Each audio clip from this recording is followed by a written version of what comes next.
Hiya! Welcome to Dia. Synthis. When I was a teenager, I attended a German international school. I'd gone in knowing that there would be language barriers, but I had not been prepared for how hard it would be to discuss Pokémon when everyone there knew them by different names. You like Pokémon? Wait, what's your favorite? Mine's Quagsire. What? You know, Quagsire. Oh, Daldalord. Daldalord? That's a Mariah Stay. That's a Morlord. What are you guys all talking about? Since we were supposed to be speaking in German anyways, we compromised by trying to use the Pokemon's German names, and today I'd like to share some of my favorites with you.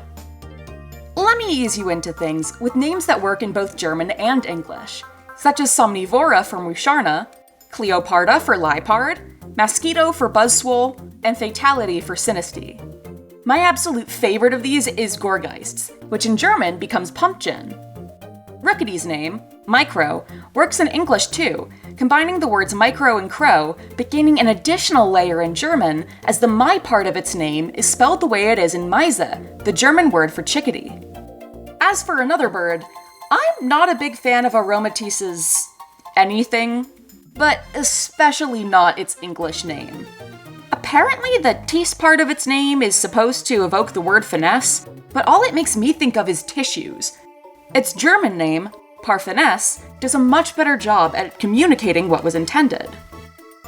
For another perfume-based Pokemon, Oinkologn's English name is already perfect, I have no notes, but I can still appreciate its German name, Fragrance, as in fragrant grunt. Palafin in German is called Delphinator, which is a mashup of the words dolphin, Terminator, and possibly defibrillator given the heart on its chest. And yes, all of these words really are that similar in German and English. I promise these are different languages though. How do you say taco in Spanish? Taco, How do you say burrito? burrito, What? So Spanish and English are the same? That's crazy. Now for some names that actually require translating. The Gasply line doesn't have any misses when it comes to their German names. The first stage is called Nebulach, merging the word for mist, Nebel, with ach, which is kind of like the German version of eek, capturing how this is a creature that lurks in the fog to startle you. These words combined also sound like nebula, which, like its English counterpart, refers to a cosmic cloud of gas. Upon evolving, Nebulach becomes Alpalo, whose name references two different folklores. In German mythology, an Alp is a creature that causes nightmares and sleep paralysis, the former of which are literally called Alp dreams. Meanwhile, Apollo is a Greek deity whose followers inhaled toxic fumes to receive visions from him, thus referencing Haunter's poison typing and keeping the gas theme going. Finally, Gengar's name is the same in English, German, and Japanese, as it already comes from the German word Doppelgänger, a creature from German folklore that is often an omen of death. Doppelgänger is an example of one of those famous German compound words, which is when you take two pre-existing words and just remove the space between them to create a completely new one. English has them as well. Think of words like firefly or sunflower. When you break the word Doppelgänger down, it literally translates to double walker, since doppelgängers copy the appearance of people who are about to die. When you take away the doppel part, Gengar just means walker, like it's some sort of cardio Pokemon. But for German speakers, this name also evokes all of the other compound words that Gänger appears in, such as Einzelgänger, loner, Trebegänger, runaway, Mussiggänger, slacker, Draufgänger, daredevil, and most fittingly for Gengar, Wiedergänger, ghost. All of the evolutions have names that end with A. Some, such as Nachtara and Ciana, Umbreon and Espeon, sound downright gorgeous. But then there's Foliperba and Felinara, Leafeon and Sylveon. The remaining evolutions' names, Aquana, Blitza, Flamara, and Glaciola, are all just mid-tier. Another line with great names is Applins. In German, the first stage becomes Knapfel, from Knaben to nibble, and Apfel, apple, capturing how Applin really is just a little guy nibbling his way through some fruit. The Apfel part of its name stays consistent throughout all of its evolutions, with Flapple becoming Drapfel, dragon apple, Diplin Zierapfel, syrup apple, Hydrapple Hydrapfel, same meaning as in English, and Appleton Schlapfel, which primarily means tired apple, but some people think it's supposed to be a reference to Schlupfkuchen, which is a type of apple cake that Schlapfel kinda looks like. In online discussions of German Pokémon names, there's a lot of praise for Neubats, FM, a pun that references FM radio and the initials of Fledermaus, German's compound word for bat. Literally translated, it means fluttering mouse, and I think a lot of foreigners get a kick out of that. A name I don't see nearly enough praise for is Chanseys. Its English name is supposed to signal the folks in the Safari Zone that this is a rare Pokémon with a tendency to flee. But its German name, Scharniere, accomplishes this while also including the word for egg. For a name that makes me laugh, Colossal in German becomes Monte Carlo, a seemingly random reference to the Monacan city Monte Carlo, which is known for its casinos and car races. Does this Pokémon have a secret gambling problem that we should be talking about? In German, Flaffy becomes Vati, keeping the bleeding noise that sheep make, but taking its consonants from the similar sounding words Watte, a type of wool, and Watt, a unit of measuring electricity. English speakers might assume they understand Spearo's German name, Habitat, but this is actually a case of false friends. Those first two syllables come not from the English word habitat, but from the German Habicht, meaning hawk. The attack part is the same in both German and English, though. Annihilape's English name is 10 out of 10, but I also have a lot of appreciation for its German name, Epitaph. An epitaph is a phrase one engraves into a tombstone, while Affe is the German word for monkey. In deeper waters, we find Jellicent, which in German is known as Apocalypse. From apocalypse, apocalypse, quale, jellyfish, and polyp, juvenile jellyfish.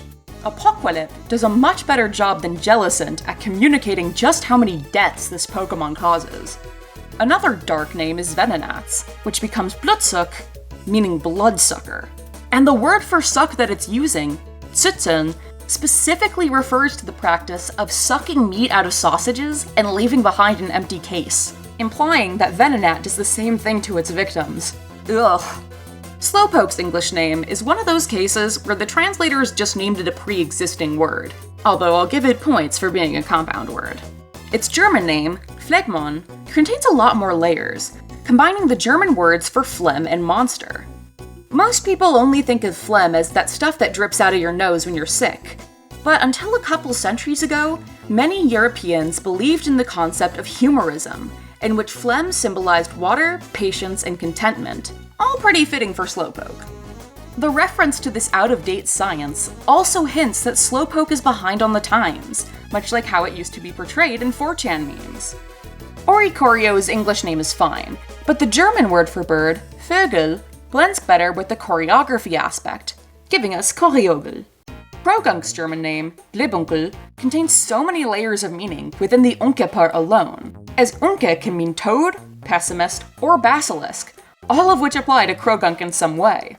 The glib part of its name comes from the German word for slime, while adding that l ending onto Unke makes it sound like the word dunkel, which can be used to describe someone who's secretive and suspicious.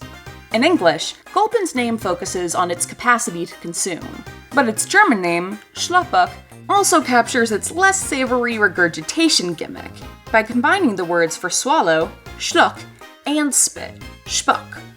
I know that German has a reputation for sounding odd, but there are some Pokémon whose German names I actually find cuter than their English ones. Like how Axew becomes Milza, which sounds like a child mispronouncing the word for baby teeth. Or how Zigzagoon becomes Zigzags, and makes me wish its English name had been the direct translation of this, Zigzagger. Litten in German becomes Flammeow, which is another of those names that works in English too. It evolves into Mitsunda, with Mitze being affectionate slang for a cat, much like puss in English, and Sunda meaning kindling, really capturing how this is a cat that bursts into flames. In my opinion, Incineroar drops the ball for this line when it comes to their names, as its German one is Fuegro, from the Spanish word fuego, fire, and the English word growl. A lot of German Pokémon names are just transliterations or direct translations of the English ones. But of these direct translations, I gotta say, Kupfanti sounds better than Cuffant. There are also names that are based on English words, but not the Pokémon's English name, like how Snorlax becomes Relaxo, and Swanna Swaroness. There are also a bunch of names that are based on Romance languages, like we saw with Fuegro. Corsola's name, Corazon, is a bilingual pun, combining the German words for coral and sun so that they sound like the Spanish word for heart. There's also Amigento, the German version of Silveli, which combines the Spanish word for friend, amigo, with the Latin for silver, argentum. It shouldn't be surprising that plenty of the names German gave Colossian Pokémon come from French words, with my favorite of these being Chevroom, the German version of Go-Goat, whose name combines the French word for goat with the sound a motorcycle makes. There's also a lot of names that come from Italian. Simvolara, Montineva, Fetiamo. Some names are just German words with Italian diminutives slapped onto them, like Felino and Magnetilo. So what about the Pokémon whose English or Japanese names are based on German? We've already talked about Gengar, but a more recent addition to the franchise is Dachshund, which is based on a Dachshund, a breed of dog that originated in Germany. Over there, folks call this dog a Dackel for short, which when combined with the word for bake gives us Dachshund's German name, Backel. It's pretty well known within the fandom that Dino, Zweilous, and Hydreigon's names come from the German words for 1, 2, and 3, 1, 2, 3. Their original Japanese names used the Greek terms for these numbers, while the German ones use Latin roots, calling these Pokémon Capuno, Duodino, and Tricephalo.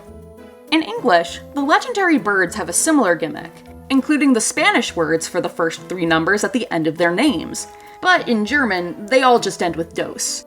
While that's an underwhelming lack of wordplay, there are other German names that have given us some pretty great puns.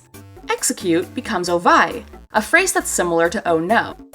The last 2 letters of that phrase happen to be the German word for egg, Ei, but together they also kind of sound like the Latin term for egg, ovum. Inkei's name, Iskalar, combines the German word for squid with the phrase ist klar, which is used to refer to something that's obvious. This Pokémon is indeed clearly a squid. Cofagrigus is called Echnatol, blending the famous pharaoh Akhenaton's name with the phrase Echt na toll, which means really cool. Watchog becomes Kukmada, with Kukmalda being German for look over there, but mispronouncing the phrase so it sounds like Made, which is both a type of weasel and a type of tank that Western Germany used during the Cold War, a time of great suspicion. The mental image of Watchog accusing other Pokémon of being Soviet spies is highly entertaining to me. Some Pokémon's names include references that folks unfamiliar with German culture just wouldn't get, like how Durant's name, Vermicula, is a nod to the horror movie Formicula, in which giant ants start terrorizing humanity. For the Abra line, in German magicians say Abracadabra Zimzalabim. So while Abra and Kadabra's names got to remain the same, Alakazam's became Zimzala, convincing millions of German-speaking children that this line had a secret 4th evolution called Bim, which I guess we kinda got from its mega. There's also Gigalith, which becomes Brokolos, referencing both the Brocken Mountain, which features frequently in German folklore, and the giant statues known as Kolossen. A lot of German mythology revolves around a mythical sword called Gram. In one of its more famous tales, this sword was used to slay a dragon named Fafnir. When Kalos introduced multiple sword and dragon Pokémon, the translation team seized this opportunity, naming Honedge Gramocles and Neuve Fafnir. Gramocles' name references 2 different mythical swords, Gram and the one associated with the Greek myth of Damocles. I always thought that this name would have been a better fit for Doublade, seeing as that Pokémon is literally 2 swords. I guess Noivern can Kipu Hafnia. This name continues the trend that its pre-evolution set of using radio initials, with UHF standing for Ultra High Frequency. Beyond Apollo and Gramocles, we've got some more references to Greek mythology. Pretty much anything would have been an improvement over the English name Sock. In German, this Pokémon is called Caradonus, combining karate with Adonis, who in Greek mythology represented the ideal male body. Ah yes, the peak of masculinity. Never before have I felt such gender envy. Transition goals. Given Sock's name, I was expecting Throws to reference some other Greek hero, but instead it's just Jutesto, as in jujitsu and testosterone. Seriously? You couldn't even think of Jujitzius? Jujicles? When I first heard about Growlithe's German name, Focano, For some reason, I'd assumed that this was its original Japanese name and it hadn't been given a new one in German, but its real Japanese name is Gardy. Fukano is supposed to combine the German word for spark, Funke, with the Roman god of fire, Vulcan. This made me realize that in English, Growlithe's name could have been Vulcanine, and now I just feel robbed. In Galar, there were some references to British mythology that I can't believe the English localizers missed, with my favorite being how Sir-Fetched becomes Launcelot, in honor of the Arthurian knight Sir Lancelot, with Lauch meaning leek. Lads, the name Sir-Fetched is lame. We could have had Leeks-a-lot. What's even more perfect is that in both German and English, there's already a type of leek named after this guy. Non-German speakers tend to find the way that German sounds to be off-putting. So here's a few names I like, less because of the meaning and more because they sound silly. In German, Squirtle becomes Shiggy, Lickitung Schlurp, Wigglytuff Knudeluff, Guzzlord Schlinking, Rockruff Wuffles, Teppig Floink, and Earthworm Schlurm. Schlurm gets a special shout out because that shul part of its name comes from the Yiddish word schlepp, and as someone who's spent years among Germany's Yiddish-speaking communities, I love to see it. Nosepass's German name is Nasgnet, a combination of Nase, nose, and magnet. What I find fun about this name is that you really feel it in your nose when you're saying it. Nasgnet, Nasgnet. Another name I get a kick out of is Kleinstein, the German version of Geodude. Literally translated, it means little stone, but it also feels like a sarcastic reference to the physicist Albert Einstein, since this Pokémon is not known for its intelligence. Totodile becomes Carnimari, from the words for carnivore in Mania. But when I played the games in German for the first time, I misread this as Carnimarni, and my friends who were used to playing Pokémon in German all made fun of me for that. Cramorant's name is Urgle, which works on multiple levels, cause yeah, that is absolutely the noise that thing would make, but it also sounds like the words Gurgel, which means throat, and Vögel, which means bird. Sutra's German name is Simon, which, while innocuous in German, does remind English speakers of something more reproductive. Jinx becomes Rosanna, just straight up a regular human name. Like, I know people with that name. One of my patrons has a variant of that name. By the way, you should totally check out my Patreon, link in the description, so you can get your name in the credits alongside hers, along with access to behind-the-scenes content. I've noticed that with some German Pokémon, the first stage in their line will be given a very basic name, and each time it evolves, another syllable will be added to that name, such as with Pamo, the German version of Pawmi, becoming Pamamo and then Pamomamo. They've also used this just-add-a-syllable strategy to spice up some English names, like how Snom in German becomes Snomnom. There are also German names out there that downright suck, and I hope you'll find them as entertainingly bad as I do. First of all, can I say what a downgrade it was going from English, where we have Charizard, to German, where we have Glurak? Drowsy in German is Traumato, which is supposed to come from Traum, the German word for dream, but instead just sounds like a shell-shocked tomato. Chikorita becomes Endivi, which is literally just the German word for endive. But the worst, Miriam and Moses the worst, are the elemental monkeys, who become Vegemack, Grillmack, and Sodamack. Vegetable monkey, grill monkey, and soda monkey. Okay, calming down. What are these Pokémon called in your language? I'd love to hear some of your favorite non-English Pokémon names, especially if they have hard-to-translate cultural contexts. Pokémon is an international franchise, and while I get that English is the internet's lingua franca, it does bother me that the broader Pokémon fandom treats the English names as if they're the standard, when they aren't even the originals. I've seen a couple of fan projects that are trying to give Pokémon new names in languages that don't have unique ones for them yet, and I think this is a great idea. It's leaving me kinda tempted to try something similar with Yiddish. But that's another video for another day. Be sure to like, subscribe, and hit the bell icon so you'll be notified if I ever do make such a video. I'll see you in the next one. Bye-bye.